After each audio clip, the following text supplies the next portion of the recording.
Let's get it. Let's get it. Let's talk about it. Let's talk about it. Welcome back, stream. It's been 24 hours since we've seen each other. And I'm very happy to see you all here. My name is Kojo Sarfo. For those of y'all who are not familiar, I am your Hollywood mental health expert. And over here, I share things from my life and things that I've learned, both professionally, personally, and in other areas of my life to help you improve and boost your life. So as we get started, I want you to use the comment section to let me know where you're checking in from, what's your name, give me the whole rundown on you, and let's get going. Coco, what's going on? Nice to see you on YouTube. YouTube. Shout out to my YouTubers.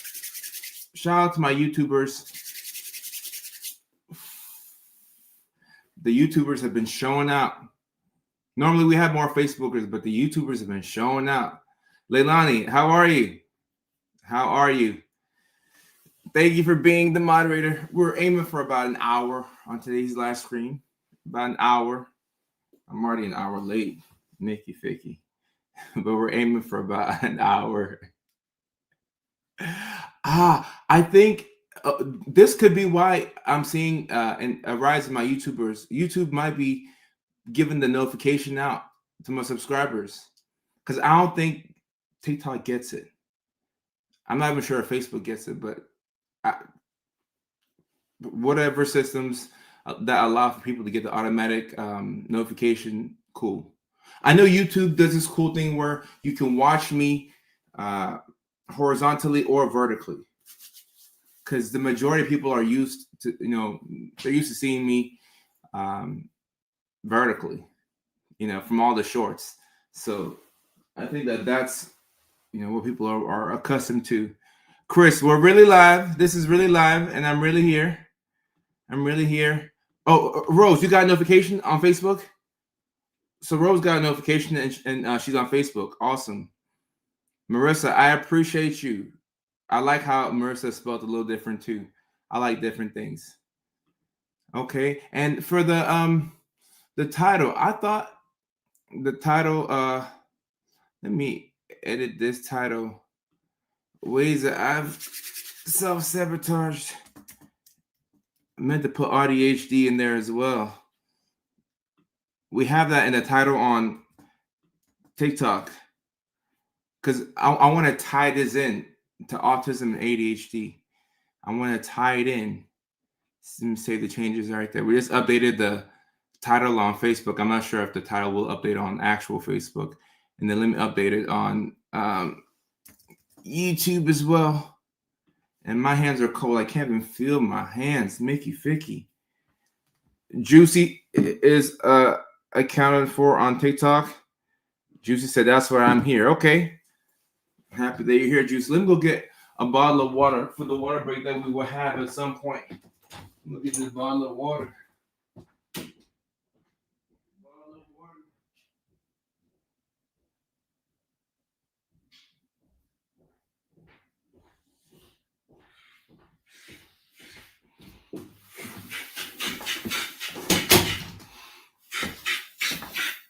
Boy, I can't do that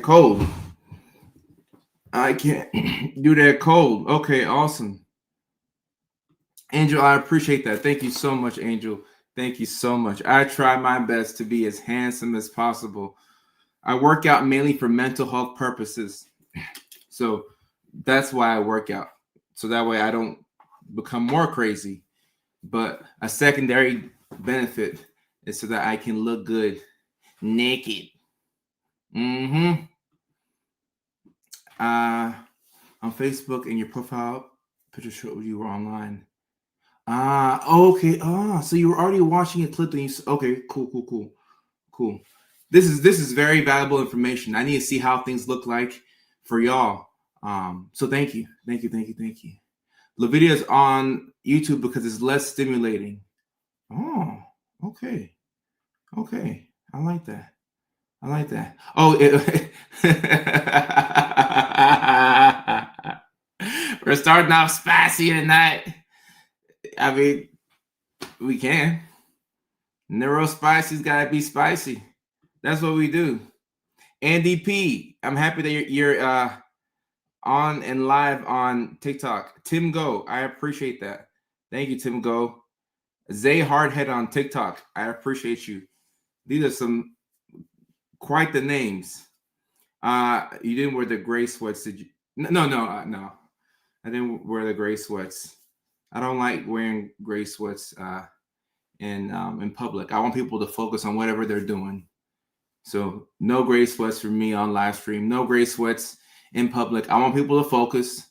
I want, the women who are driving on the streets to, focus. Stay in your lane.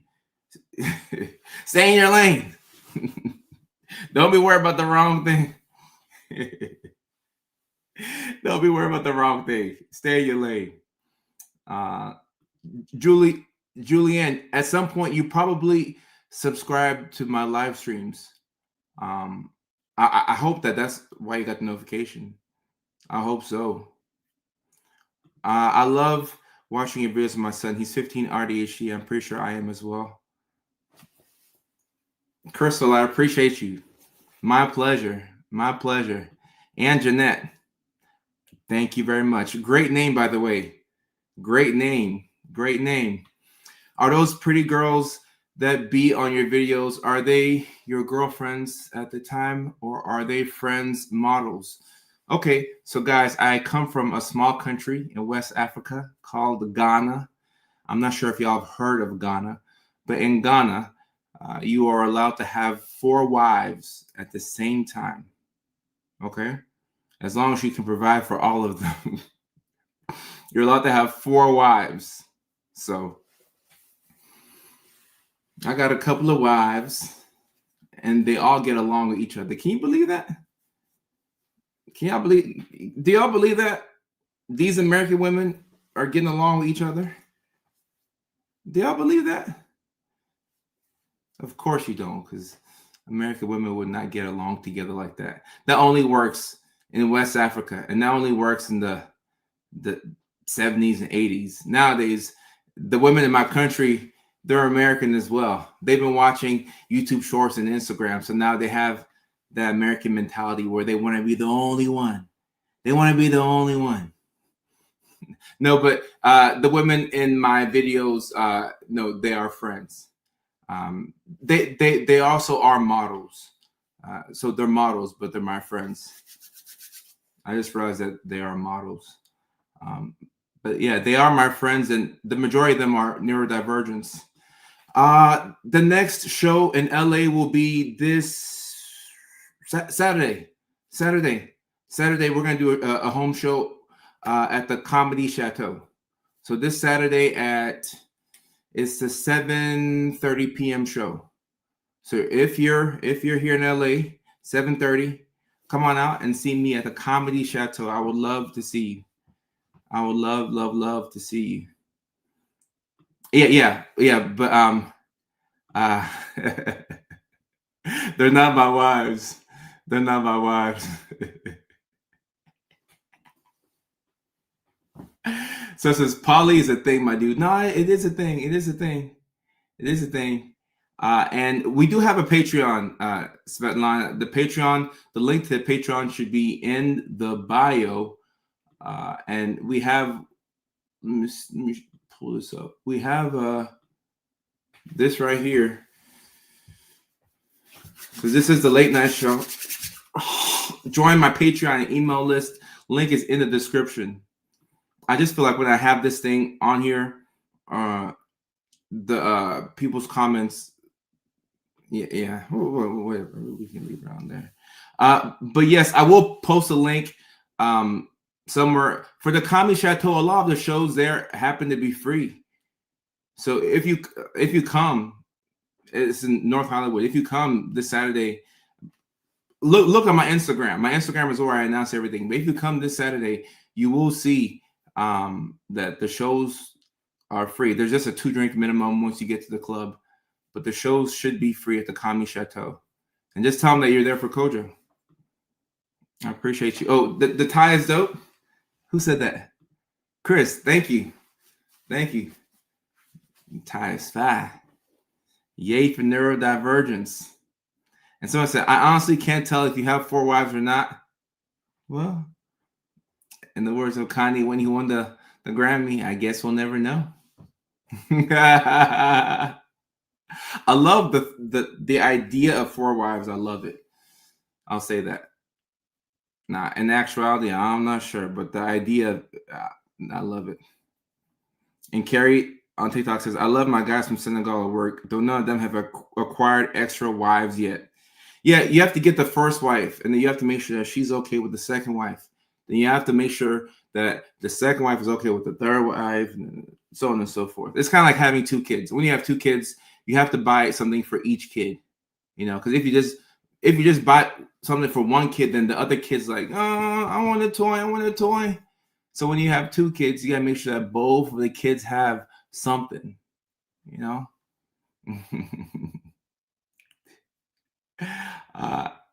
there should be street parking there. But yeah, I'd love to see you at the. We have 2 shows. We have 2 shows on the home turf this month. This Saturday at the Comedy Chateau. Then next week, Friday night at the Fourth Wall Comedy Club in Hollywood. So those 2 are, I will call those 2 my home shows. And I'm not at UCLA, but we've just done a lot of skits at UCLA.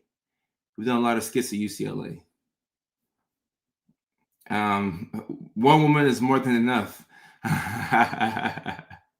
Sounds like a headache. Yeah, it does. It's just easier to get one woman who has multiple personalities. That's easier. Just give me one woman with multiple personalities. A personality to match each one of my personalities. Let's just say that. All right, so this is here so people can know what we're doing. This is a late night show with Dr. Kojo. I'm not sure if I'll keep it up all live stream. I probably won't, but I'll drop it here from time to time so you can join the Patreon and the email list. The link is in the description, but I don't want anything to take away from my beautiful face. So we will. Okay, guys, we're talking about different ways that I've self-sabotaged, and we're going to tie this into autism and ADHD tonight. Let me make sure that we have, let me see what this looks like on Facebook. I'm also looking at these comments on TikTok. One woman with multiple personalities. Yeah, that's easier to find than 4 wives. American women don't go for all that. But if you say one woman with 4 personalities, she's going to say, yeah, I can do that. I can show you my other personalities. I can most definitely do that. Neurospicy relationship, I'll take it. I don't think I'll ever do a non-neurospicy relationship. Honestly, I don't think, not to, you don't want to discriminate and say that somebody who is neurotypical is undateable, but I just don't want to. No, I'm gonna need a neurospicy group of wives. Yep. And yeah, these live streams will not be paywalled. Nah, these will not be paywalled. What are my personalities? Oh, where do I begin? I got a personality. I got the Dr. Kojo personality, which is I'm dressed as Dr. Kojo today. I have my nice professional jacket. I can zip it up. Look at this. Check this out right here. Check this out. This is magic what I'm about to do. Look at me. It's not gray sweatpants, but it's almost as exciting. Look, it's right here.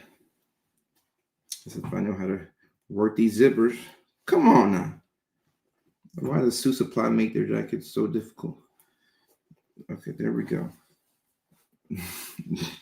Look at me try to button this thing up. I need some help. Can one y'all help me with this? Got down. I'm trying to button this thing up, guys. This is me every single day. Honestly, this is me trying to leave the house, trying to button this thing up. All right. Cool. I'm gonna have to go to Suit Supply and get my money back. Either way,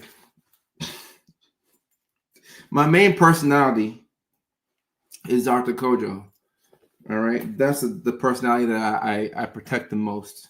This is Dr. Kojo right here. I got the glasses on. I got the tie on. I got the nice jacket on. This is Dr. Kojo. Dr. Kojo has one wife. Dr. Kojo has a kid and a white picket fence, and he says all the right things. Dr. Kojo he's a money maker. He's one who goes out and he makes the videos and he gets the brand deals and he sees the patients. That's Dr. Kojo. So that's one personality. Then you have Kojo. That's my other personality. That's me. People who know me know Kojo. Kojo, like that's me. This is Kojo right here. No glasses. Something like this. This is Kojo. No tie. No tie, by the way. Ah, shoot. Look what I did. I messed up the tie. I don't know how to tie ties. Now I can't wear this tie until I ask a friend to tie this tie. Unless one of the wives can tie for me.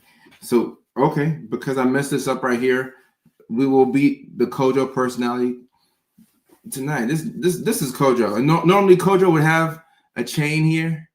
You know, I like to wear a chain, my jewelry. So this is Kojo right here. Kojo is laid back. He enjoys watching football, playing fantasy football, playing flag football with his friends. Kojo has a couple of girlfriends, actually, Kojo just has a girlfriend. That's Kojo. That's Kojo. Now, you have another one of my personalities called Mo. That's a childhood nickname. Now, Mo is a troublemaker. Mo says a couple of choice words every now and then. Mo has like 8 girlfriends, no wives. Mo says the wrong thing always at the wrong times. And Mo is always late. So that's the third core personality, Mo. We try and keep Mo to the side so that Dr. Kojo can do his thing. We want Dr. Kojo and Kojo to run the show. And Mo can come out every now and then. But we want Dr. Kojo and Kojo to run the show. We want them to run the show. One of your childhood nicknames is Mo? Okay. So the way you spell Mo, my Mo is M-U-O. It comes from this Nigerian movie called Mr. Ibu.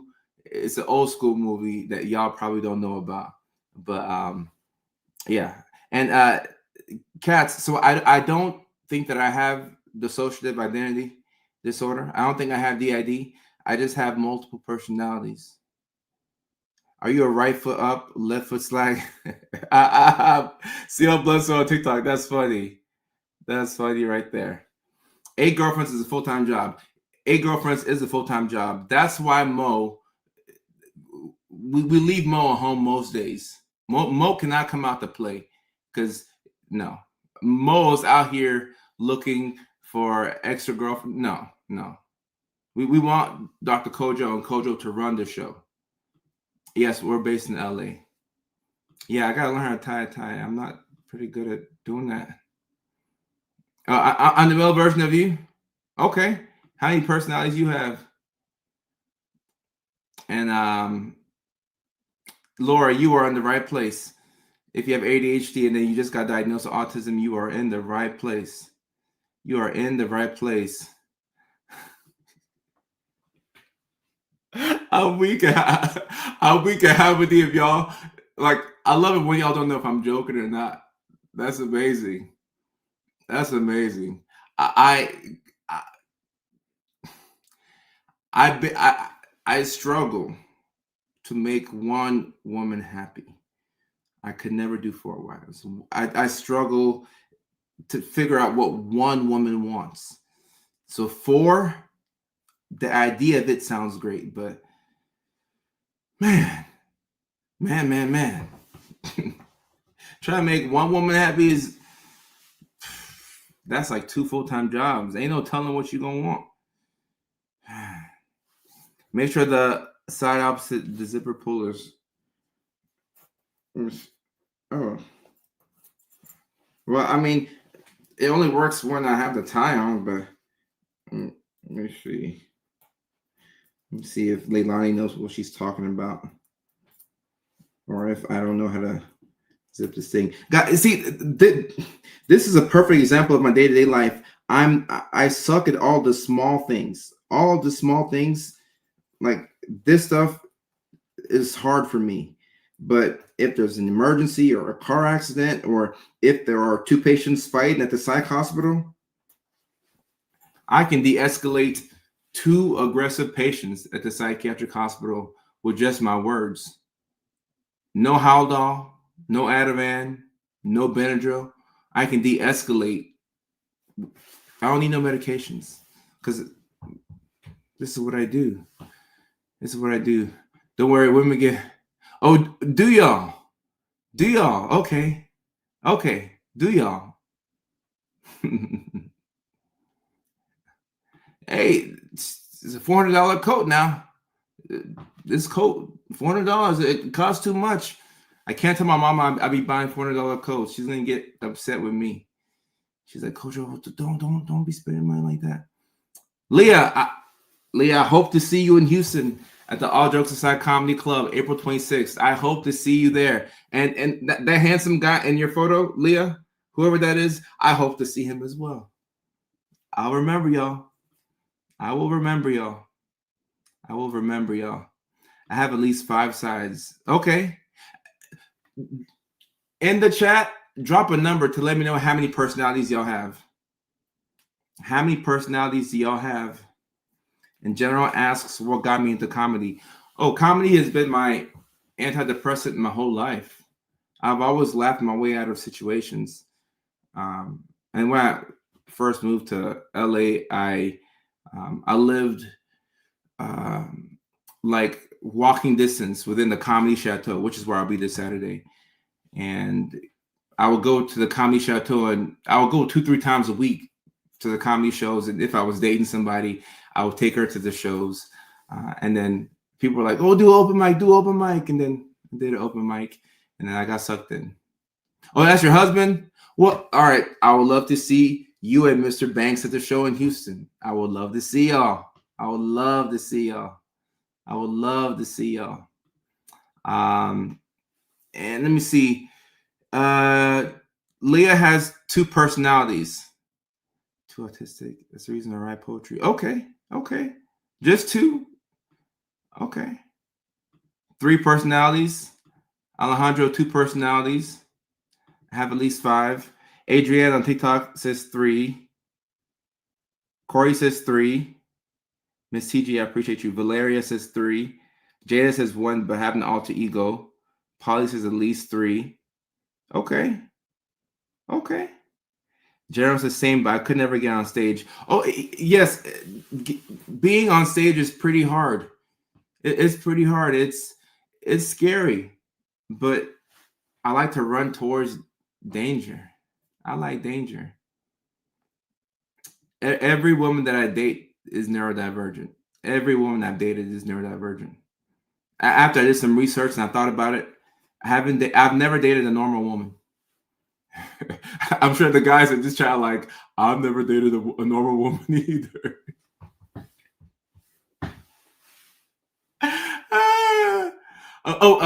Alejandro, in terms of new patients, right now, I told my assistant to put that on pause because I don't want us to get overwhelmed.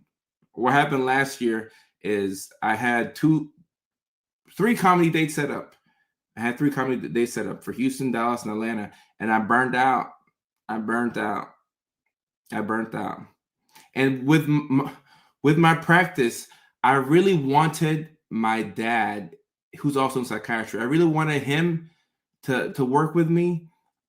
He doesn't like outpatient though, but I thought my dad was going to work with me, which was one of the driving motivators behind setting up the practice and pouring in a lot of money into it. I thought my dad was going to work with me.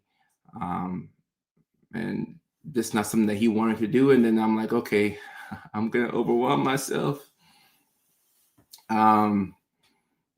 Yeah.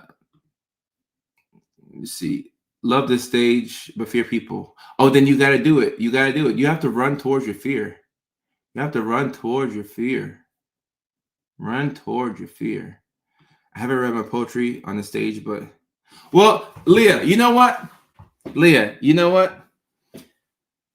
Come to the show in Houston and sit in the front row, and we would all love to listen to your poetry.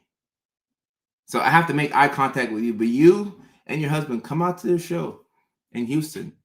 Would love to see y'all, and I'd love to hear one of your poems straight from the heart. Come out, come out. I would love to hear it. I would love to hear it. Normal is overrated. Yeah, I don't like normal girls. I don't like normal girls. And there's no telling if what my dad will do later on, or like I'm not shutting down the practice. Like it's gonna be there, and I definitely want to help people on the professional side of things. That will never stop. That will never stop. Never stop. Leilani, you might have to send me a video and then I'll try after the fact. But I'm not good with these things. This is not my thing. It's not my thing. And look, there's no shame in my game. I remember one time in grad school, the girl I was dating at the time, she had a flat tire on I-20 in Augusta, Georgia. And I was like, dang, my girl got a flat tire and I don't know how to change a tire. What am I going to do? So I did what any logical man would do. I called my little brother. I'm like, hey, so-and-so has a flat tire. They're at exit 194 off of Riceboro Road in Augusta, Georgia, whatever. My brother came and helped me out. No shame in my game. No shame in my game. None whatsoever. None whatsoever. You got to work on the right things, Julianne. You've been working on the wrong things, and you've been working really hard at it. That's how you burnt out. I'd love to come to Florida next. I would love to come to Florida next. I don't know how to clock someone as normal. I don't know. The majority of people who are around me, not really normal. And Victoria, yeah, I know. I mean, we'll see. We'll see. He just doesn't like outpatient, and outpatient is cool. I like outpatient, but inpatient, I think inpatient is my true love. Like the psych hospital, the actual psych hospital is my true love. The actual psych hospital is my true love. If I could choose between working outpatient or inpatient, I could work at the psych hospital for free. I really do. I really do love it. Leilani, send it via email, and I'll give it a shot and see if I can tie it. I'll give it a shot, but I won't spend too much time on it. Psych hospital is not intense. It's really not. I love everything about it. There's like 7 different emergencies going on at one time. Somebody might be smearing feces on the wall. So, 2 people are trying to fight. One person's trying to spit on somebody. One person is hearing voices. And I can go in there and I'm like, all right, relax. All right, what you want? You want some juice and crackers? All right, here's juice and crackers. Okay, you're hearing voices. Okay, all right. Are you afraid? Are the voices telling you to do anything? Okay, all right, cool. Hang out there. Let me know if you need me. Y'all trying to fight. Why y'all trying to fight? You want to go outside and play basketball? All right, let's go outside and play basketball. Quite easy. But a lot of people don't like being at the psych hospital because it's just, it has this stigma right here. This is the stigma that it has, that it's rough and intense, but it's not like that. It's really not like that. And cases, I enjoy working in the psych hospital. It's a great job. It's a great job. Oh, I know about Florida. We know about Florida. Florida is very interesting. We know about Florida. And I think you did spell limerence incorrectly, but the quickest way to get out of limerence is to Think of things that you don't like about that person. Find you a couple of icks, and that'll do the job. Find you a couple of icks, that will do the job. All right. I saw the aftermath of a. Okay, all right. Adrienne on TikTok. I'm not even gonna read your comment out loud. There is violence at the psych hospital. Sometimes some people do get beat up, and those things do happen. So I'd be lying if I said that wasn't a thing. Yeah, that happens sometimes. Sometimes people get attacked. So I'd be lying if I said that wasn't a thing. So yeah, facts. Rebecca, yeah, I feel like I'm somewhere on the spectrum, Rebecca. I'm not sure exactly where. I'm not even sure if I want to go through the testing myself. So when I see people who are like, I'm not sure if I want to see if I, need this assessment or not, I get it. I get it. Because I'm not sure how many diagnoses I want to pick up. I already got a couple, but I'm like, all right, how many more do I need?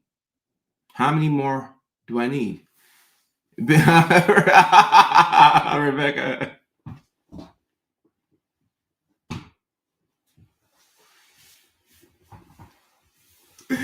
Oh, Rebecca. Rebecca said, are you autistic too? Been waiting for you to say it. Oh my goodness. A week. Wow. Diagnosed at 36 ADHD a few months ago. Rebecca, you see where I'm coming from. You see where I'm coming from. Sometimes before the doctor even knows. It's just a matter of going through and getting the test done. You know before the doctor knows. And you got diagnosed at 36. Shout out to you. Respect. It's very difficult being diagnosed later in life, and then everything starts to make sense. Rebecca, I appreciate that. I appreciate that. Very, very touching. Thank you very much. I appreciate that. So nice. So kind. So kind. Yeah, Leilani, I guess we're on this journey where we gotta figure out whether we got it. I can smell it now. Others. Oh, so you smelled the autism in me, and you're just waiting for me to say it? What? It's time for a water break, though. Somebody drop the magic word in the chat, and then we'll actually get into this nice live stream. We've been all over the place. But somebody drop the magic word in the chat, and then we will get into tonight's live stream. My family doesn't care and accept, and it's okay. Rebecca, we got to talk about autism or just mental illness in the Black community. We act like it's not there, and it infuriates me. I'm like, guys, do y'all not see what's going on in this family? Do y'all not see what's going on? And people are like, no. Big cheers. Let's get some water in.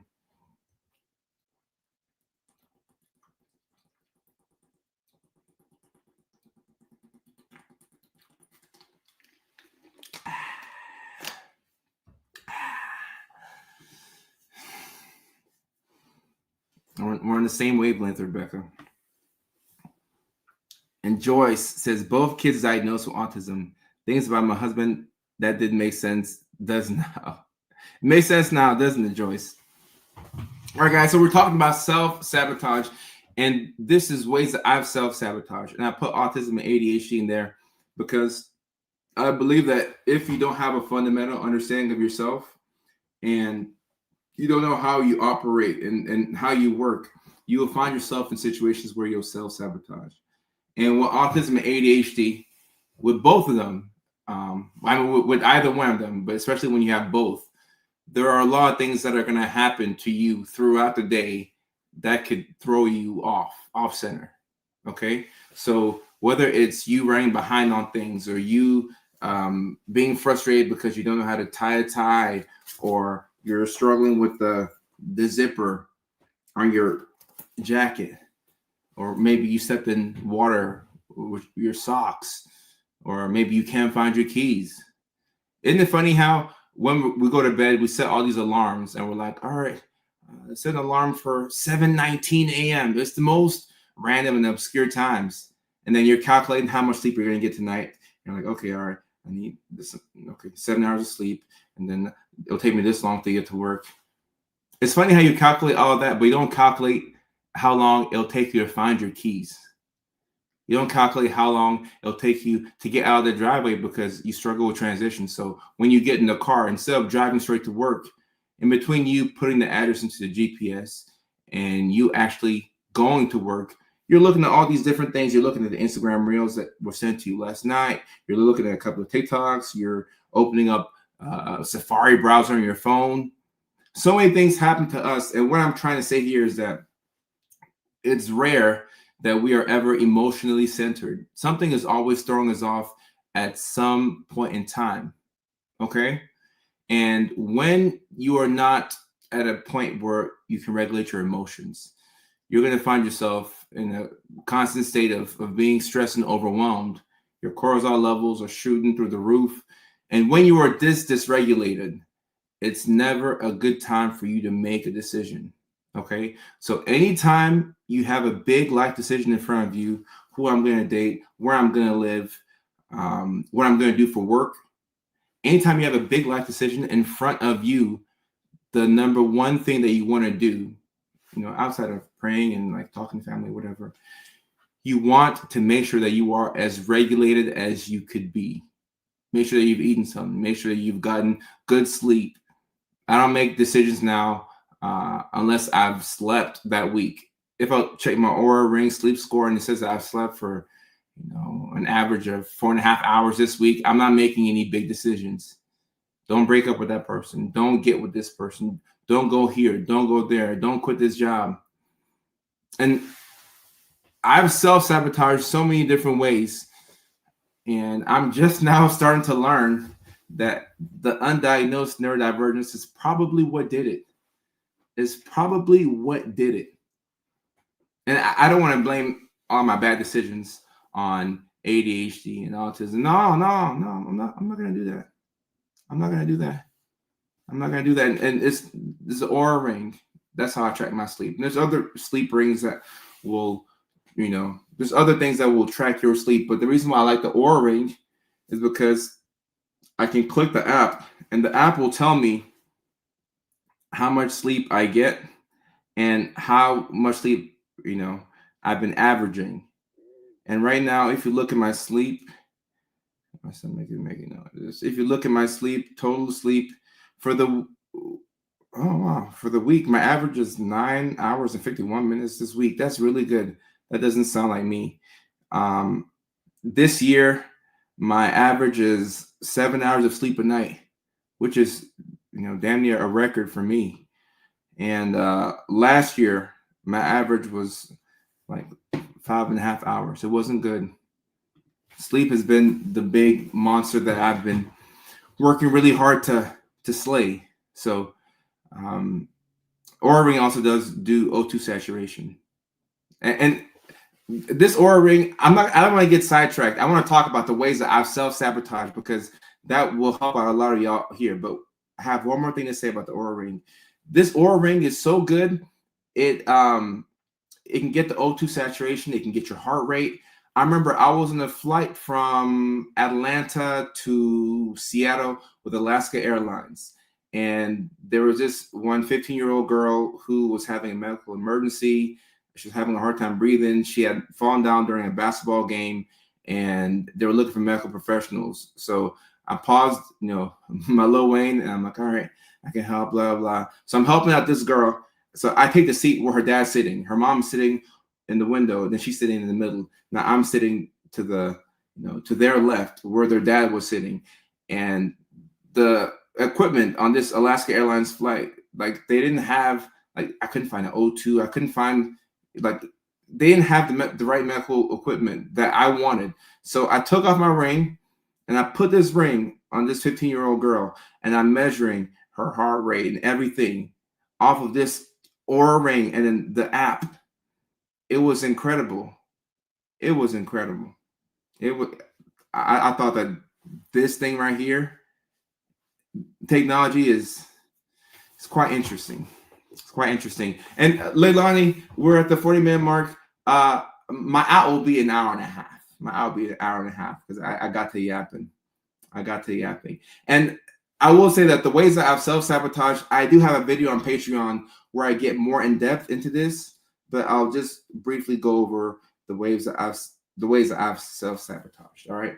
So personally speaking, for me, I have this thing that's called black and white thinking. I don't know if y'all have experienced that, where it's either all good or all bad, and there's no Leilani, I'm laughing. There's no nuance. It's either all good or all bad. So sometimes when I'm convinced of a certain thing, it's very difficult to tell me that something else is true. Like if I believe something to be true, I believe it to be true, and that's the end of the story. So with black and white thinking, you'll make the wrong decision more times than not, because when you lock in on a certain thing, even if that thing is not correct, it'll be very difficult for people to get you to see the other side. And this has been me since I was a kid. This is just how I tend to operate. And we're going to go back to the year is 2020. All right. So we're going to go back 6 years ago. And I'm working in Southern Virginia at Eastern State Hospital, the oldest psychiatric hospital in the U.S. And I'm working in forensic psychiatry. I love my job and I love my patients. And this is when I'm new to social media. All right. So I'm finally posting on TikTok. TikTok is the app that I blew up on. And I'm getting hundreds of followers every week. And the hundreds became thousands of followers every week. And then it started to take off from there. The girl that I was dating at the time, we had this running joke that I was going to move to Los Angeles. Back in the day when you would go viral on TikTok, the joke was like, all right, it's time to move to LA and be a content creator. So that was a joke. And I would tell this, young woman that I would take her to LA. Hey, we're moving to LA, so on and so forth. And I know that she would have moved with me to California if I had, if I wanted her to move with me. And the long and short of everything is that I broke up with her not once, but twice. All right. So I broke up with her initially, and I was like, my bad, never mind. I don't mean that. Let's get back together. And then after that, I broke up with her again. Okay. The reason why I broke up with her, it took me a while to realize it, but the reason why I broke up with her is because I was operating out of fear. And I wasn't regulated. Once again, I say, when you're making big decisions in life, who you're going to date, what you're going to do for work, where you're going to live, you need time to think about these things. You can't just wake up and say, I'm moving to Houston. I'm moving to Cincinnati. I'm moving to Nashville. You need to take your time. Take your time. And Kim is talking about $4K a month rent in LA. These were the things that were on my mind. I'm thinking to myself, okay, I'm going to move to Los Angeles with this woman. How am I going to pay for my bills? How am I going to pay for everything? Or I wouldn't have a medical license in California. It would take me months. I'm all up in my head thinking about all the ways that I would fail. And I remember during this time period in my life, I was not sleeping. I would be lucky to get 4 hours of sleep a night. That's how burnt out I was. And I was burnt out from having to make this big life-altering decision. Do you leave this stable job where you're making money in Virginia to go out to California where nothing is guaranteed? And if you're going to do that, are you going to take this woman with you? Because when you take a woman with you, you got to look out for her. Like, do you have enough money to not only take care of yourself, but also take care of her as well? Now, the worst thing about fear and self-sabotage, especially for those of us who are neurodivergent.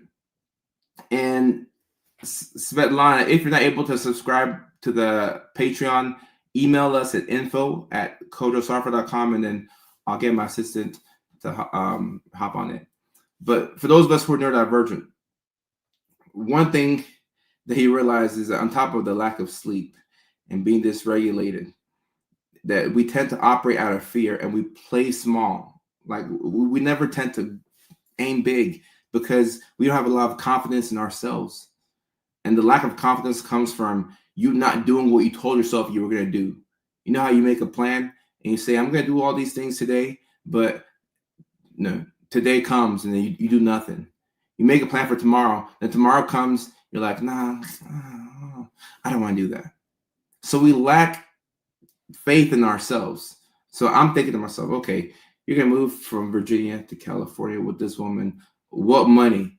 How are you going to pay for rent? And the worst thing about being dysregulated as a neurodivergent is that when you're making these big life decisions, you look at everything except for the facts. Okay? You look at everything except for the facts. And, we have very vivid imaginations. So in our head, we'll be thinking about any and everything. We'll think about some stuff that never even will happen. We have these very vivid imaginations. So I'm thinking to myself, how am I going to pay for myself? And this woman, now, mind you, this woman was a registered nurse. So she could have helped me pay some bills if I needed. She could step in and help out. She really could. I wasn't thinking that. I forgot that I'm Dr. Kojo. I can just work the same job I'm working in Virginia, in California. It just might take me a couple of months. I wasn't thinking about this. I was just thinking out of fear. What happens if I don't make it? Like what am I going to do? Now, the success that I have today, am I shocked that I'm doing this well? A little bit. A little bit, if I'm honest. I didn't know that things would be this good. I really did not know. Yeah, I am shocked a little bit. I have to say that. I'm shocked a little bit. But I didn't think that things would be bad. Nevertheless, I went and I self-sabotaged a good relationship. And I'm thinking to myself, like I thought back, like I had to do a thinking exercise. And I had to say, okay, Kojo, when we broke up with so-and-so, what were our reasons for doing this? And guys, I didn't have any reasons. Like I had no reasons. Like I had no, it's comical now. I had no reasons. No reasons outside of me living out of fear. Me living out of fear. I was afraid. I was afraid. And it took me a while to realize, okay, well, this is neurodivergence. This is mental illness. This is why you're supposed to take your medications. You're supposed to take the medications that the doctor gives you. There's a reason why the doctor put in for you to take the Ritalin. You're supposed to go to CVS and you're supposed to pick it up. And sometimes we'll do this thing where we'll stop taking the medications for a little bit just to see, just to see what will happen. We all do it. We're like, you know what? I just want to take these medications for a little bit and let me see if I can live life without it. And then after you stop the medications, you're like, damn, that's why I'm supposed to take the medications. That's why you're supposed to take the medications. And Renee, fear is what fear can do. It's devastating, and it can turn you into a person that you're not. Now, a lot was happening for me. I was running into all of this attention, and articles are being written about you, and you're seeing yourself on the FYP all the time. It was a lot to deal with, and I do think that for those of us who are neurodivergent, whenever you run into an influx of attention, you have to be careful, because that ADHD side of us that seeks dopamine, like you're craving that. At the same time, it's not sustainable. It's pretty much an addiction. You gotta be careful. And Leah, the story has a good ending because she's married and I'm Dr. Kojo and I'm doing my thing. So the story has a good ending, but I did learn a valuable lesson in that. I learned a valuable lesson that you don't make big, major life decisions when you're dysregulated. You don't do that. You don't make those decisions. And I remember, Valentine's Day 6 years ago, she was saying, okay, she wasn't telling me to post her on social media, but she was just asking about, what do you feel? What's your opinion on taking couple photos and posting them on social media? And I was like, hey, babe, I'm becoming a public figure. So I don't want to post you on social media because I'm becoming a public figure and I want to be private. I want to be private. That's what I told her. And after I broke up with her, I started dating this NBA cheerleader, dancer, whatever. And then me and her started to post videos online. And if any of y'all are OG TikTok supporters, y'all remember when I was posting videos with that one girl I was dating. And if y'all don't remember that, then don't worry, don't remember it. But that's what I did. I pretty much told her that I don't want to post videos online because I want to be private. Then the next girl I'm talking to, we're posting videos online. So everything that I was saying was a fib. It was a lie. It was a lie. But this was me at my most dysregulated. And what I should have done is move to LA, do your thing, but you should have given yourself time to make the proper decision about what do you want to do in your dating life? What do you want to do? Because things worked out beautifully. I'm sitting here, I have 5 million plus followers. We have over 100 million monthly views. We're growing. Since that time, I got a book deal. I wrote my second book. I got a chance to host the 95th Oscars. I got to be on NBC's Today Show to promote the book. I got to do the ABC 7 LA segment multiple times. Life has been amazing. But back then, if you'd have told me that things would work out, I wouldn't have believed it because I was operating out of fear. And KM, I appreciate that. Thank you very much. The book is You Already Won. I have a copy of the book here. And Angel, I am happy. I am happy.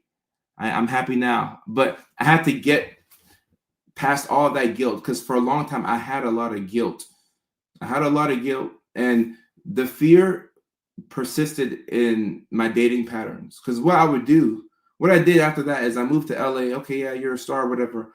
But then I would intentionally date women that I knew I wasn't going to go all the way with.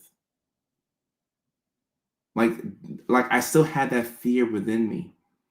I was like, all right, we'll date, yeah, so-and-so, yeah, whatever, yeah, cool, yeah, she's cool, whatever. But I never, I always knew that the relationship would only go to a certain point. But that's because I hadn't healed from the prior situation. So I'm like, damn. Once I connected the dots, I was like, okay, Kojo, we have to really pause here. We have to pause here and we have to figure out what's going on. And this epiphany, this whole epiphany, I realized it for the first time, I'll say 2.5 years ago. So up until 2.5 years ago, midway through 2023 or so, yeah, I wasn't over the situation. I still was living with the guilt of the self-sabotage of this relationship. I wasn't aware. I had to do the inner work to figure out what was going on. And now that I know, I can do better. But now I know that I have these tendencies. So what's the lesson in all this? The next time I'm overwhelmed with fear and doubt and I'm afraid, that's a time to do nothing. Don't break up with nobody. Don't date nobody. Don't go quitting the job. Just pause. Just pause. Just pause right there. Just pause right there and do nothing. Just pause right there and do. If you do nothing, you'll be fine. Sometimes doing nothing is the best thing that we can do. But we feel like everything that happens to us, we have to have a reaction. Now we can just relax.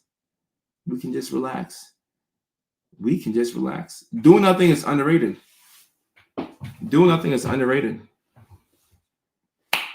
So that's one key way that I've self-sabotaged and on the dating side of things. On the business side of things, I would say that I self-sabotage. It was, once again, wasn't sleeping, wasn't taking care of myself. And I was with a management company that, how do I say it? I'll just say that they compromised my information. So with this management company that I was with, we ended up like severing ties, So we went our separate ways, but it took a considerable toll on my mental health, and I ended up firing my publicist. Um, and this is somebody who had worked with me from when I first got to LA.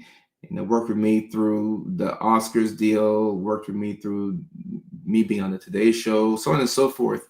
So we had done a lot of great work together, but my publicist was the one who brought this management company to me. So as I'm splitting and going separate ways from this management company, I associated everything with that company with my publicist. Once again, black and white thinking. It's like, I can't get out of these negative thinking patterns. So because I associated my publicist with this management company, I'm like, all right, I'm finally able to get out of this contract, so I'm done with this management company. But because you're attached to them, you gotta go. You gotta go. And the paranoia that we can have as neurodivergents, it gets pretty wicked. Now, you don't just see paranoia in schizophrenia or in a manic episode, bipolar disorder. You can have paranoia with neurodivergence. You most definitely can, especially when you isolate and you stop talking to people and you stop replying to text messages and you go into a hole. You can have paranoia. Just like Dina is saying, I'm in my head constantly. You can't outwork a mental problem by thinking more.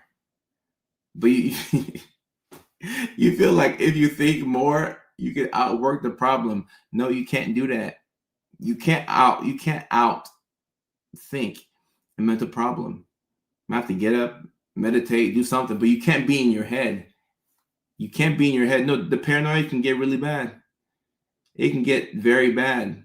And oftentimes, when you are the most paranoid, it's also during a moment where you're not connecting with people. You're not connecting with people. Once again, you're in your room. You come out for meals and you use the restroom, and you leave the house to go get the mail, but you're not leaving the house. If you do this for days on end, dare I say weeks, the paranoia will kick in. The paranoia will kick in. And that's what happened with me. I'm like, no, my publicist is attached to this company. You got to go. Impulsively fired him. And I think that the way that whole situation went, it could have been better. I most definitely didn't have to go about that situation like that. So now that I know my my thinking patterns, I put myself in a much better position. Anytime I have big decisions to make. So anytime I have a big decision to make, I know, okay, Kojo, you better get some sleep. Number one, get some sleep. Number two, get you some food. Make sure you've eaten. Number three, make sure you're exercising. Number four, make sure you're around good people. You can't isolate yourself. You can't isolate yourself. Like Eden said, yeah. And look, Kim, sometimes it works, sometimes it doesn't. Sometimes it works, sometimes it doesn't. Yeah, this is one of the worst parts about paranoia. Yeah. And I'm happy that we're talking about paranoia outside of the context of schizophrenia and bipolar, because oftentimes that's what we think about. Or with substances. Maybe you took too many gummies or edibles, and all of a sudden you're paranoid. You're looking outside the window to see who's trying to attack you. Okay, that can happen sometimes too, right? But you can be paranoid just from the things that you experience as a person who's neurodivergent. You can definitely be paranoid. You have to be very mindful of that. Very mindful of that. Yeah. And the people that are close to you that you would normally trust, when they do something that's a little questionable and you're paranoid, one eyebrow goes up, you're like this, I don't know if I can trust you. And instead of working through those feelings to see whether you're paranoid or not, you instantly go to, I gotta cut you off. I gotta cut you off. I have to get you out of my life. I gotta get you out of my life. That's one thing that I think we do a bit too much of nowadays. We cut people off way too quickly for things that aren't as big as they actually are. Now, I'm not saying go back. I'm not saying go back and rekindle a relationship with somebody who was a narcissist and they were abusive. No, I'm not saying that. I'm just saying that we're too quick to cut off people nowadays. I think we're just a bit too quick to cut off people nowadays. And Leilani, likewise, I appreciate you. And KM makes a good point right here. Sometimes, look, there's a thin line between hypervigilance and paranoia. Because you stay hypervigilant for far too long, guess what? You start to question everything around you. So the line between paranoia and hypervigilance is thinner than you would expect. Self-care is important. It's important. And yeah, if you go to a doctor and you mention something that is a paranoid statement, they will automatically think bipolar, schizoaffective, or schizophrenia. They'll never think that you're a neurodivergent person who is burnt out. That will never be their first assumption. It will never be their first assumption. Yeah. I mean, if you look at schizophrenia is a thought disorder. Paranoia will cause some disordered thoughts and some intrusive thoughts. And it's important to know this. And I think that one thing that we all need is neurodivergence is a reality anchor. That's something that we all need, a reality anchor. What brings you back to reality? This can be a person, it can be a job, it can be something that you enjoy doing, but you need a reality anchor, especially for people who are isolating and you're not spending a lot of time around other people and you start to really question everybody around you and their motives and their intent. When you start to question people's intentions around you, I mean, once again, still listen to your gut. Don't listen to this live stream and go against your gut. Still go with what you feel intuitively. But when you start to question everybody's intentions around you, that's a good time to step back and just ask yourself, okay, how much of this is legitimate? How much of it is actually legitimate, or am I tweaking? Am I low-key tweaking? Yeah, because sometimes that's what we're doing. I take time to cut people off. Yeah, we should be just a little slower. It's a little slower to cutting people off. It's a little slower. I was paranoid the other day playing because I saw a flashlight in the sky. I thought someone was. Look, there's a reason why when you go to jail or prison, not that y'all should go there or that you've been there, but there's a reason why when you go to jail or prison, a punishment that they have is solitary confinement. Taking you away from other people is a punishment. Why? Because we need other people. You need people to survive. You have to be around people. Not all the time, because that's too much. Ain't anybody trying to be around people 24/7. That's too much. But you have to be around people in some capacity. Do you think that's why we seem to attach anything that seems remotely related? It could be. It could be. There's a lot of different things that could lead to paranoia. A lot of things. And a reality anchor, it's needed. It's needed. Bunny says, my family says you're always suspicious of everyone. A reality anchor is needed. You need a reality anchor. Whatever that thing is for you, you need it. And you're not always going to be in tune with reality as somebody who is constantly dysregulated, which is fine. Believe it or not, that's fine. If you lose your mind every now and then, okay. But you need a reality anchor, something that pulls you back to reality, or a person that you can call, a trusted person that you can call, and you can genuinely ask them, hey, this is the situation at hand. Be as objective as possible. Do you think I'm doing too much? And when you ask people these questions, you have to give them the space to tell you the truth. Because a lot of times you'll ask people, but when they tell you the truth, you flip out. No, say, hey, here's the situation at hand. This is how I feel. Am I doing too much? Or am I reaching right now? Do you think that I'm reaching? Just having a person to give you some insight on if you're reaching or not is very valuable. It's very valuable. Bunny, what's going on? Happy that you're here on YouTube. Very valuable. Carson, I appreciate you, my guy. Thank you. I mentioned this to my psychiatrist. The first thing he said was, do you think aliens are talking?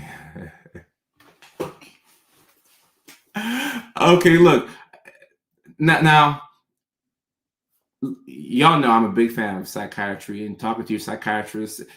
Still talk to your psychiatrist, but know that when you're talking about these things to your psychiatrist, they're probably trying to assess and see if you're hearing voices or if you're seeing things. So talk to them, but make sure you can give them the full picture, or else they're gonna be thinking, oh my goodness, this person is, they can no longer get their ADHD medications. When I'm Lilian, gotcha. As a mom, am I doing too much? That's very likely. And Carson, currently right now, we're not taking any patients at the moment, but we can open up a little bit later on.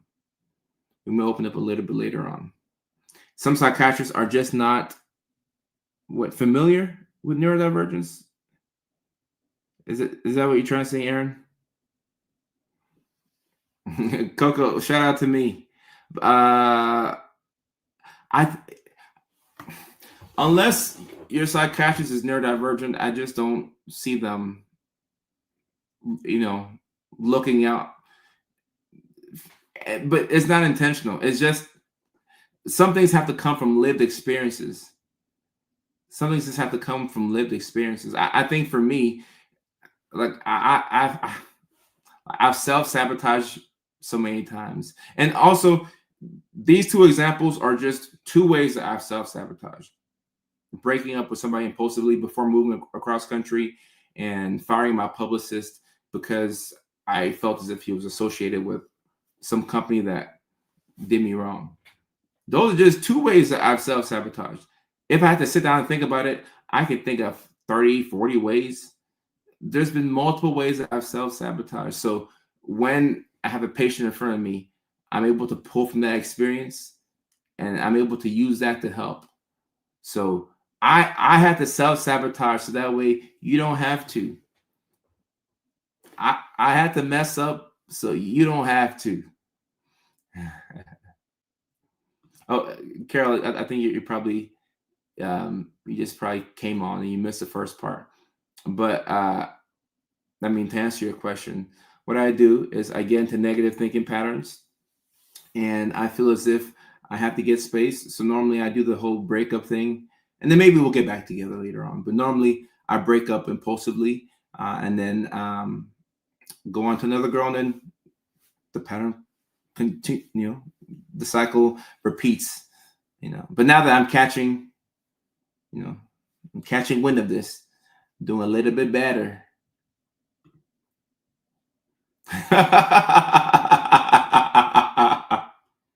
This is funny right here. Oh my goodness. No, it'd be very enlightening for you all to get a copy of your medical records and see what's written. It'll probably shock you. I know they see as self-sabotage, but and those decisions serve you. Yes, no, I think that they definitely help me out because I believe that life happens for you. It doesn't happen to you. All the things that happen in your life, they happen for you. So I was able to understand the patterns that I have. Because look, pattern recognition is something that neurodivergents are just good at in general. We're really good at pattern recognition. But if you're not aware of how your patterns impact you and how to change it, you'll keep replaying that same thing over and over and over and over again. So with me understanding the patterns that I have and knowing what I'm liable to do, I'm able to put myself in better positions. So I would say that it helped me out. Definitely helped me out. Definitely helped me out. Let's see. Yeah, I see codependence and ADHD a lot. I think that this even tends to be our default sometimes. Like we have to work against being codependent. I meant to ask you, how do you stop from self-sabotaging relationships? For me, I think it comes from expecting to be heard. So that's normally what happens. And for me, I had this big, huge fear of going broke and losing everything. Like that never happened, but I had this big catastrophic thing in my head. What happens if I lose everything? So I had to break up with her so that way she wouldn't leave me. So what you do is you have to let go of the situation. So it comes from wanting control. We have a big problem with control as neurodivergents.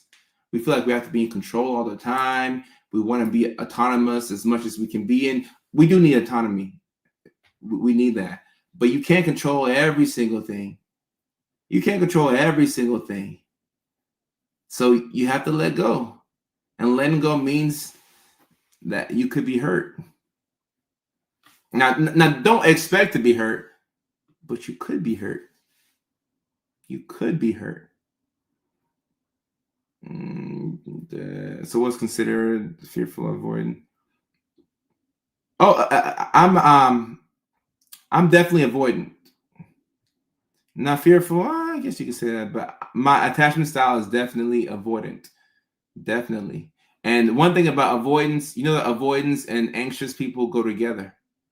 Did y'all know that? Avoidance and anxious people go together like peanut butter and jelly. So my attachment style is avoidant. So the people that I'm attracted to are anxious. But yeah, that works. Leilani, yes, we do. We do. Thank you for bringing that up. We do. So yeah, attachment styles, the avoidance tend to get with the anxious people, because the avoidant will you have this tug of war going. The avoidant will threaten to leave, or they may leave. Then the anxious person is engaged and they're sad. But then when the avoidant chooses to stay, then the anxious person is happy. It's a whole tug of war. Very familiar with Ghana. One of the few guys I dated was okay. Shout out to him. And shout out to y'all. Mac, what's going on? Do you see avoidant attachment? Oh, and guys, now we're definitely in the Q&A section of the live stream. Jane says, OMG, I'm avoidant and my husband is anxious. And then Jessica says, no way, my husband is extremely anxious and I'm avoidant. Guys, I told you avoidance and anxious people go together. They go together. You will never see two avoidants with each other, because one person will leave and the other person won't care. Like, whatever. I ain't finna call you back. I'm not finna call you back. If you want to leave, leave. I'll hold the door open for you. Get out of here. I don't care. An anxious person cares. So that's what the avoidant wants, because you want somebody who's going to be upset that you're leaving. Do you see avoidant attachment style in autistics a lot? Because I'm anxious and it's a problem. So here's the thing. I don't think it's like, I see avoidant a lot in autism, but I also see the anxious attachment style as well.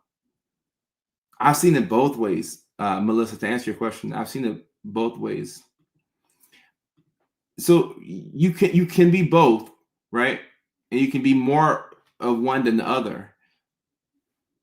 And not to confuse you even further, but you could be anxious with one person and avoidant with somebody else. I hope that's not going over your heads. But you can be anxious with one person and avoidant with somebody else. And this might need its own live stream because I see y'all have a lot of questions on this. But you can be anxious with one person and then, avoiding with the next. And the person who's avoidant tend to have a bit more leverage in the relationship, which is why I like being more avoidant than anxious. But I mean, if you can come towards the middle and you can be more secure, then that's obviously better. That's more healthier. But the person who is avoidant tends to have the leverage. Let me see. Someone says, 3 years now, I need this break. I'm diagnosed ADHD, but I think I have both. Yeah, you can have both. And It's Me Breezy says, literally my dating life right now. Breezy, talk to me. What kind of work does it take to be secure? Well, yeah, you have to run towards things that you fear. You have to let go of control and be okay with things happening the way that they're supposed to happen. So you have to get out of yourself and be okay with communicating. Communicate. A lot of avoidants don't communicate that well because they don't really have to. Because the anxious person is not going to leave. So if you're not going to leave, then what motivation do I have to communicate? There's not a lot of things that are, motivating me to communicate with you. Because if I don't communicate, you'll just say, tell me what's on your mind, do a better job of communicating, but you won't leave me. So that, I don't have to work on myself because you won't leave anyways. Yeah, we like the leverage. We like the leverage. So we have to, we got to work on that. We got to work on that. I feel relationships are so draining, but so is not having a person in the hard times. Carrie, that's true. That's true right there. Relationships can be draining, but when you don't have a person in the hard times, then you start to question life, and you're like, man, I wish I had somebody right now. I'm going through such a hard time. I wish I had somebody to talk to, somebody to scratch my back, somebody to take my pants off. You're like, I wish I had somebody. Is repair possible after trust has been broken? Janky, yes, but you might be walking the eggshells for some time. Someone wants to wear no, y'all want me to wear gray sweatpants. I want y'all to focus, so that's why I won't wear the gray sweatpants. No, yeah, because when you're going through a hard time in life, you want somebody to do the Mickey Ficky with, because it's a stress reliever. You want to relieve some stress. So when you look to the right or left of you and you have nobody there, and you're like, all right, like, damn, I got nobody. I got nobody. Sad. It's sad. Yeah. Y'all want the gray sweatpants. If you want the gray sweatpants, you have to come to the show in Houston.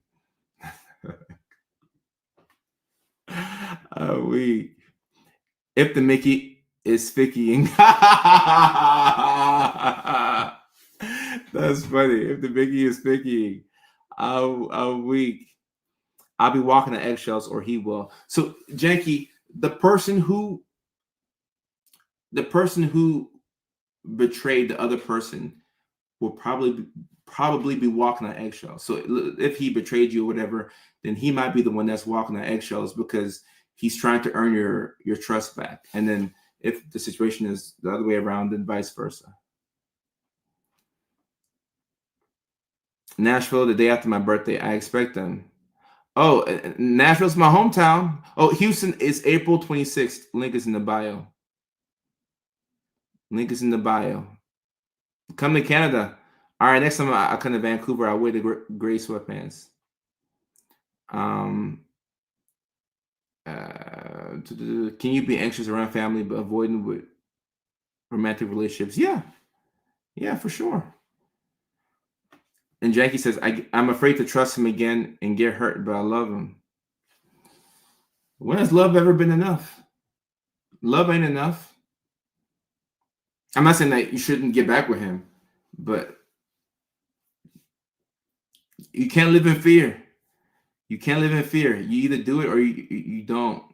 Don't live in fear. Don't live in fear. Don't live in fear.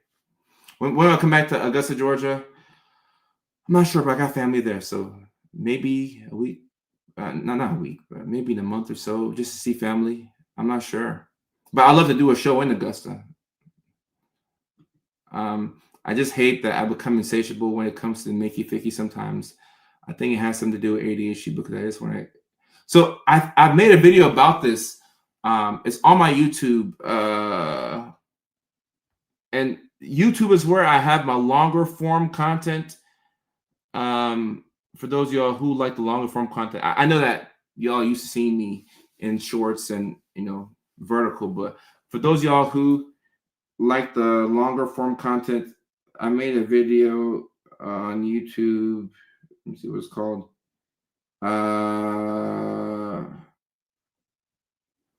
Somewhere here. There we go.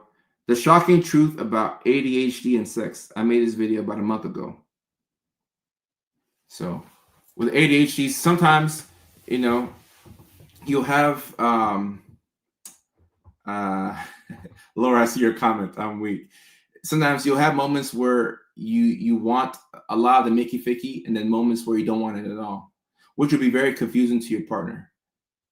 Like if 1 week your drive is high and then the next week you want to be left alone, that tends to confuse people, especially if they're not neurospicy as well.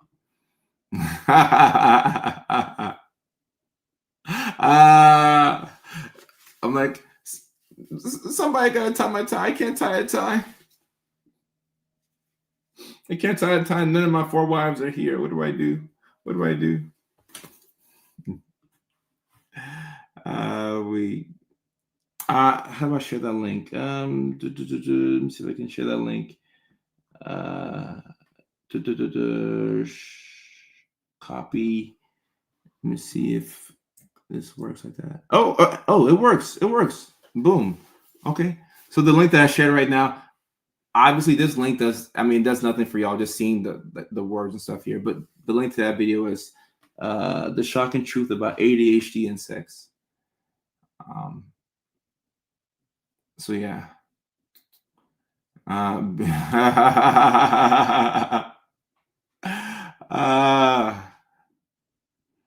me see.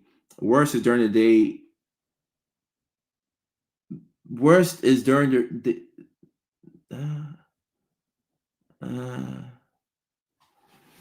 when he was in Ellensburg. Those girls in the clinic were in.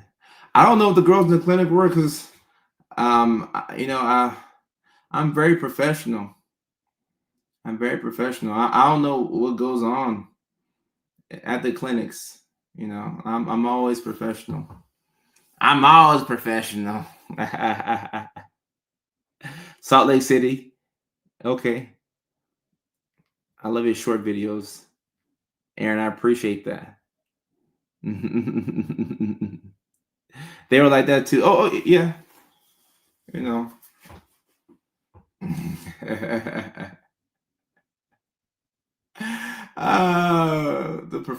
The professionalism in the workplace. They want them gray sweats. Here's one thing I'll say about women. Women have some of the same thoughts, if not dirtier than we as guys have. They just don't want to, be responsible for those thoughts. They want us to put the thoughts out, but they be having them thoughts. I know. Renee, I appreciate that. Thank you so much. Thank you so much, Renee. I appreciate that. Women be having them thoughts too. But they say that we as guys, we have those thoughts.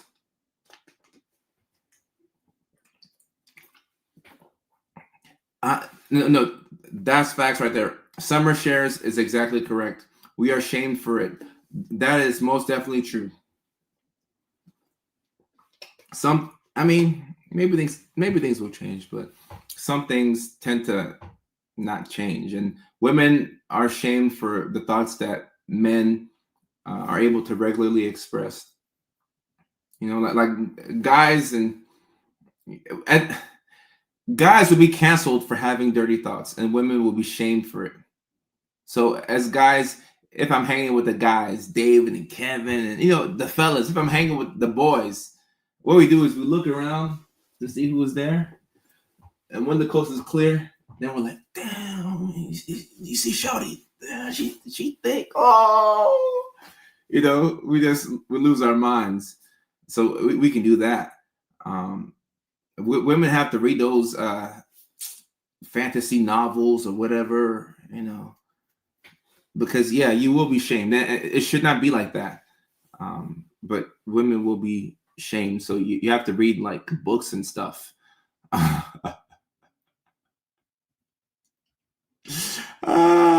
Those are cheesy. I bet. Religion and ADHD. Oh, I take everything very literal and try to perfect it. Well, Shay, that's the problem right there. You take everything literally. That's a problem right there. And look, I come from a very religious family, and I still am a religious person.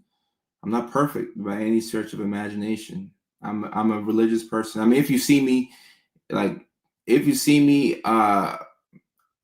on tomorrow, Wednesday, if you see me tomorrow with a certain woman, then next week, Wednesday, you see me with a whole different woman, mind your business, but I'm still religious, and God still loves me. And I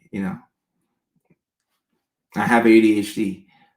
And I'll say, in terms of the religion thing, you can love Jesus and love God and still take medications. And sometimes the issue is not that, you're not praying hard enough. The issue is that you need medications. And Miss Shay, I'm not saying that you need medications. I'm not talking about you specifically, so I don't want to look like I'm trying to diagnose you, but just in my experience, sometimes you just need medications. And then you'll tell yourself that you're a failure, or maybe you're not praying hard enough. No, sometimes you just need medications. That's all. Laura, sneaky. That's how you lured your husband. Sneaky. Yeah. The religion one, it does get touchy, and I know. My mother is one of the most religious people I know, and when I talk about people needing medications, it just doesn't convert. So I wish I could get through to her, but it doesn't work. This is Sister Wives. It's funny, when I gave the keynote speech at the AuDHD conference a year and a half ago in Anaheim, I met the guy who produces this show. He and his wife came up to me, and they're like, "Have you heard of the Sister Wives show or something like that?" I'm like, "No." He's like, "Oh, I'm the producer for it. Blah blah blah." I'm like, "Oh, okay, that's what's up." And I think that during that keynote speech, I think I had made a joke about having multiple wives or something like that. And then I don't know if that's why he came and sought me out. Let me see. All right. So Shay, you said I take Vyvanse. Okay, great. All I was trying to say about on that point was that you can take medications and also talk to your pastor. Because I wasn't sure how I was coming across. But I do believe that that's something that we need to talk about more in the church. I don't know if the church is ready for that, but I'm ready for the church to,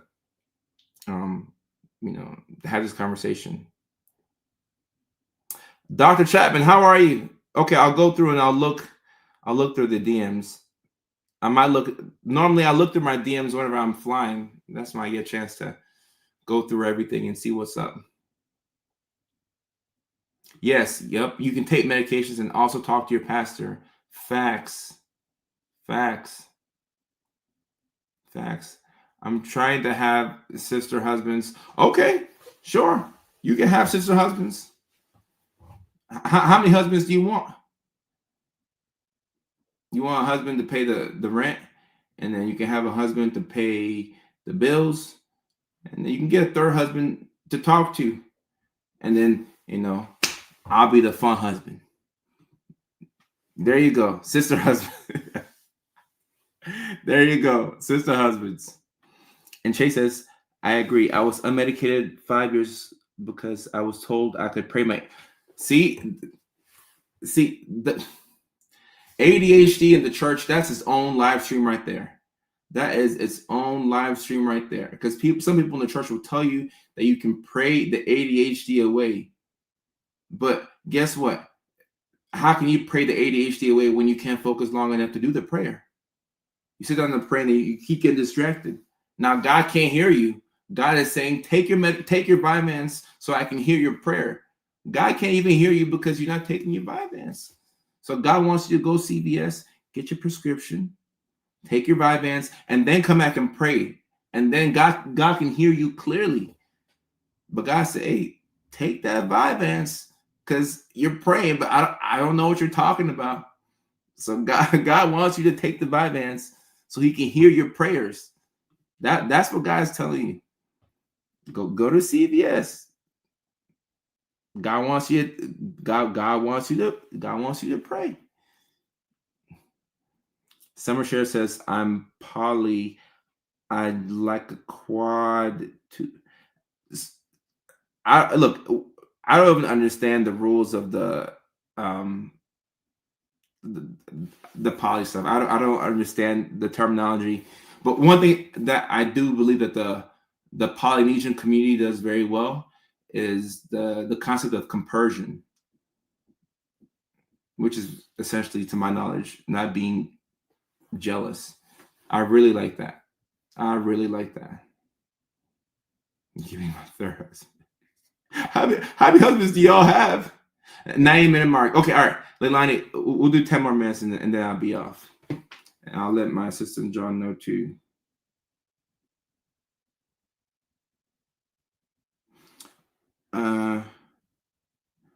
Awesome, John. I'll be on for 10 more minutes and then I will reply to this. Okay, 1 second. Leilani, thank you for letting me know, though. I appreciate that. That way we don't go to the 2 minute.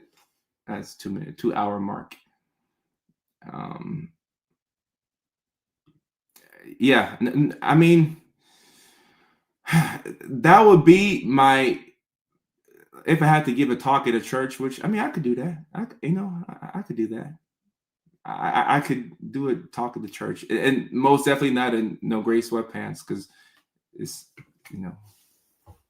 God, But there's two Leilanis, yes, 1 and 2. Yeah, there's 2 Leilanis. But that would be what I talk about the church. I would tell them that you can go to a therapist, you can go to a psychiatrist, and you can also talk to the pastor. The way I grew up, I mean, the pastor was everything. I mean, the pastor was the therapist, the pastor was the psychiatrist, the pastor was the plumber, the pastor was the bus driver, the pastor did everything. I'm like, damn. Like, I run into an issue, call the pastor. What you mean call the pastor? The pastor was I'm like, is pastor God? Like, what you mean the pastor can do everything? I actually like having a pastor to talk to about spiritual things, but then also a psychiatrist to prescribe the medications. Now, if the pastor happens to be a psychiatrist, okay, cool, all right then. But I have never met a pastor that could refill my Adderall. When I meet one, then I can talk to him about everything. The street preacher telling my mom she's the reason I was born disabled because she sinned. Okay. Okay. And Mac says, I simply want one wife. Oh, Mac, what an American thing to say. What an American thing to say. If y'all have found pastor psychiatrists, let me know. I mean, I wouldn't be surprised if there was one. I've never met one. Never met one. You can go to a faith-based counselor if you. Jacqueline on TikTok, thank you for saying that. You can go to faith. They do have faith-based counselors, and they have faith-based care. You know, which is interesting for me because, and look, I'm a Christian, so I am a Christian. I just think it's interesting that, like, I don't know, like I'm not sure why it has to be faith-based, because if I need, I mean, I don't know. I need to gather my thoughts more on that so I can articulate my points better. Because I wanted to get through to Christians, because even though I'm a Christian, it's hard to get through to the other Christians. I haven't been able to do that. Maybe I'm talking to the wrong Christians. I don't know. Chelsea, I appreciate you as well. I appreciate you as well. Judah Smith, I gotta see who's that. You are a bride for people. What does that mean? I know a pastor who. Okay. Look, that's what I'm saying. Like, as I was talking, I was thinking to myself, there's got to be a pastor out there that's a doctor. I'm sure that there's a pastor out there that's a doctor. And this pastor that happens to be a doctor, I bet you they're like a surgeon or something. They're not even like a therapist. They're like a different type of doctor. Cam Anderson went to a sex therapist a week. That's funny. Oh, you read the whole Bible? The whole Bible. Wow. Okay. And the Presbyterian Church. Yeah, and I agree with Mac. When you encounter certain pastors or people in the faith who say things, excuse me, like, oh, you're mentally ill because your mom sinned. Whenever you hear that, I think it's important to understand that one person or that one pastor doesn't represent the whole Christian community, because people will sometimes think that, oh, I ran to one pastor who said something that was controversial, so now I have to leave the whole faith. Don't allow one pastor to be, to represent the whole community, because you have some pastors out there that are corrupt, and you got some doctors and therapists out there who are corrupt, if not incompetent. So just know that one goofy pastor doesn't represent the whole faith. So one goofy pastor does not represent the whole faith. But I'm happy that there's faith-based counseling, because that, like, if ever I want my mom to get into like therapy, she would want a faith-based counselor.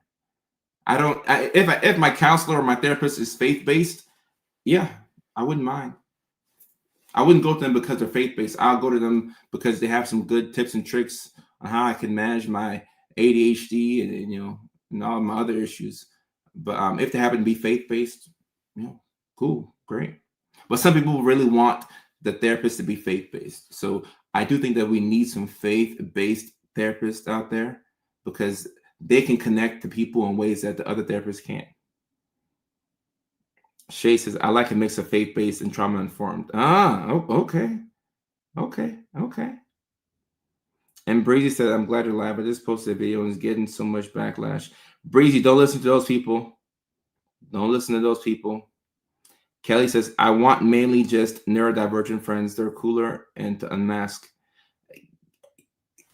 I don't want, Kelly, on TikTok, I don't want to say the same thing, because I don't want to exclude neurotypical people. I want to be around everybody. People that agree with me, people who don't agree, people who look like me, people who don't look like me, people from all walks of life. But I will say it is easier to communicate with other neurodivergents for me. But anybody who wants to be around me, I want to be around them straight up. If you want to be around me and hang out with me, then I'm cool with that. This looks like a popular combination: faith-based and trauma-informed. Sounds pretty good. Sounds pretty good. Yeah, Leilani, it's about that time. About that time. It's about that time to wrap it up. Caruso tapped in. Okay, I try to be tapped in.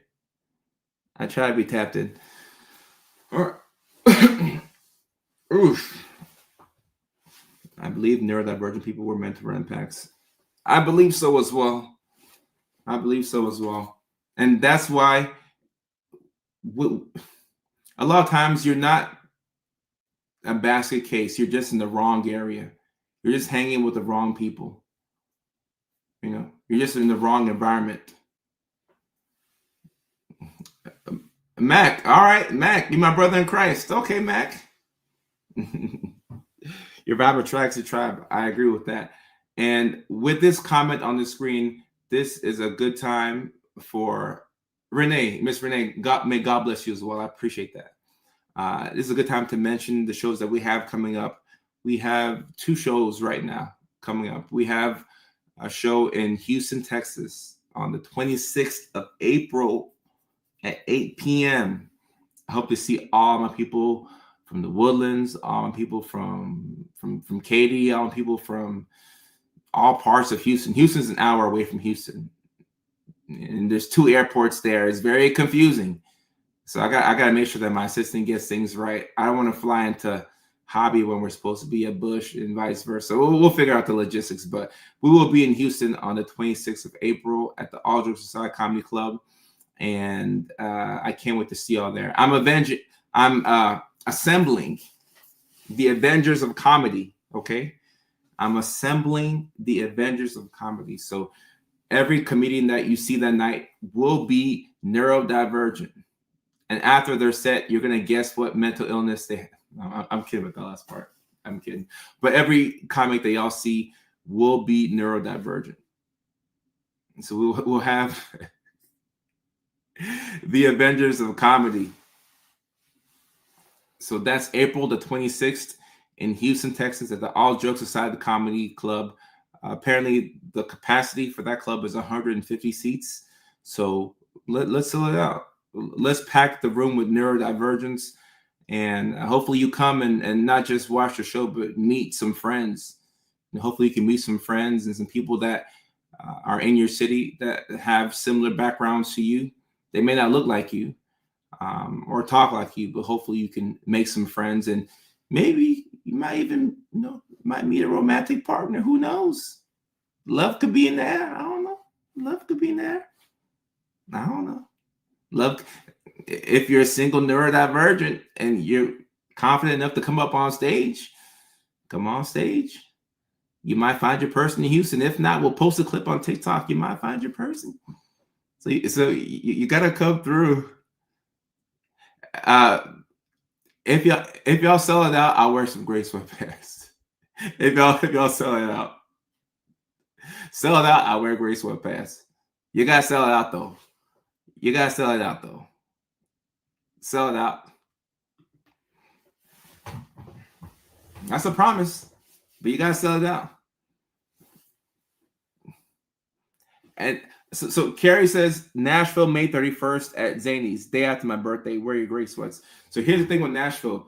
We'll be at the Lab at Zany's. That's a smaller Zany's venue in Nashville, Tennessee, to my knowledge. And the capacity in that room is 60 seats. So it's likely that we'll sell that one out. So the gray sweatpants, we'll see. If we sell that one out, I may do the sweatpants too. But we got to sell it out. Will there be any dad jokes? Oh, I love dad jokes. So There should be a couple there. If you like corny jokes, I like that. I like that. Zany's capacity. Somebody's done it before. At my show in Atlanta, one girl drove from Chattanooga to Atlanta, Georgia. Now Houston, Ohio to Houston's a longer drive, but you get the point. You get the point. And Zany's is 60 seats. 60 seats. I know that's not very Christian of me. Yeah, no gray sweatpants. No, yeah, you're right. You're right. That's not Christian of me. Bad boy. Bad boy. Bad boy.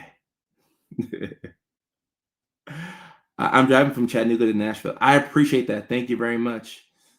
Why? Oh, okay. All right. Carrie, we definitely have to get a photo if you're coming from Chattanooga to Nashville. I appreciate that. Masson, I appreciate you as well. I appreciate you as well. Yes, Shauna or Shayna, I'm not sure how you say it. The link is in the bio, Shayna. And Jacqueline Castillo. Yeah, link is in the bio. No. What happened to the beverage company? I'm not sure what happened. Is this a dad joke? Mac, hey, hopefully you can come to Nashville. If not for the show, one of these days you can come through. But yes, link will be in the bio. Courtney, as of right now, I don't have any dates in Iowa, but I would love to come there eventually. Right now we have Houston, and the next month Nashville. We're working on other cities like Seattle and Chicago and New York City, but right now that's what we have. So that's what we have. Yeah, 2 lives in a row. Not accepting new patients at the moment, unfortunately. 2 lives in a row. Yes, and the next live stream will be Renee is unhinged. Miss Renee, how old are you? Miss Renee, how old are you? You're not supposed to ask women their age, but I mean, this is a safe space. And I said miss to be polite. How old are you, Miss Renee? A week. Atlanta. I'm pretty sure we'll have Atlanta show this year because Atlanta was one of the dates that I had to postpone last year when I got burnt out. So I'm pretty sure we'll have an Atlanta show. I'm not sure when, but I'm pretty sure we will have an Atlanta show. Hey, I'm trying to get out this live stream and get to my next thing. Y'all are making me weak. He said, "Hey, listen, Firo, I'm weak." Let's see. You got to. I have a cowboy hat, but I gotta get the boots, Mac. I gotta get the boots. 54. Thank you for sharing your age with us, Miss Renee. Love of the show, 54. I appreciate that. Love of the show, 54. I appreciate that. Miss Renee is Big Mama. Well, I hope to see you in Houston or in Tennessee, Miss Renee. Big Mama. That's what we're gonna call her, Big Mama. Big Mama. Thank you for the that thing, the jellyfish on TikTok. I appreciate it. Big Mama.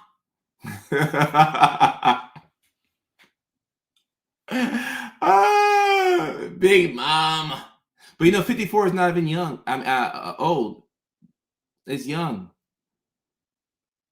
Like, honestly, I think old now is.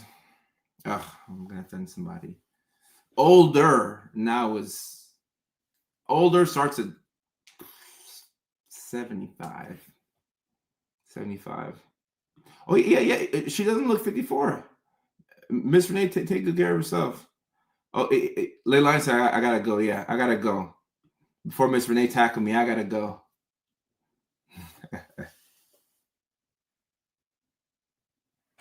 All right, guys. So once again, the links for the shows are in the bio. We have I'm 33, Crystal. I'm 33. We have Houston, April 26th, then Nashville, May 31st. Hope to see you all there. The Avengers of Comedy, the neurodivergent Avengers of Comedy will be in your city, and it'll be my responsibility to put on the best possible show for y'all. So that will be link will be in the bio. And as far as the next live stream will be Thursday at 6 o'clock California time, which is 9 o'clock in New York City, which is 8 o'clock in Nashville. Speaking of Nashville, 6 o'clock in 7 o'clock in Arizona, 6 o'clock in Seattle, 5 o'clock in Alaska, 4 o'clock in Hawaii. Y'all say I'm a baby. How old are y'all? Y'all say I'm a baby. How old are y'all? San Diego to come eventually. In my mind, I'm 18. Well, Miss Renee, you look amazing. You look amazing. I appreciate all of y'all. You'll mark your calendar. Thank you so much. Thank you so much. All right. Until the next live stream, 44. Next live stream, y'all remind me, let's do an age check. Let's do an age check at the next live stream. So that way I can get going. But we'll do an age check, and all of the mama bears and the cougars and the young bulls come up through. All right. Love y'all. Take care. And try and get some sleep. I'll try my best to get some sleep tonight as well. Peace.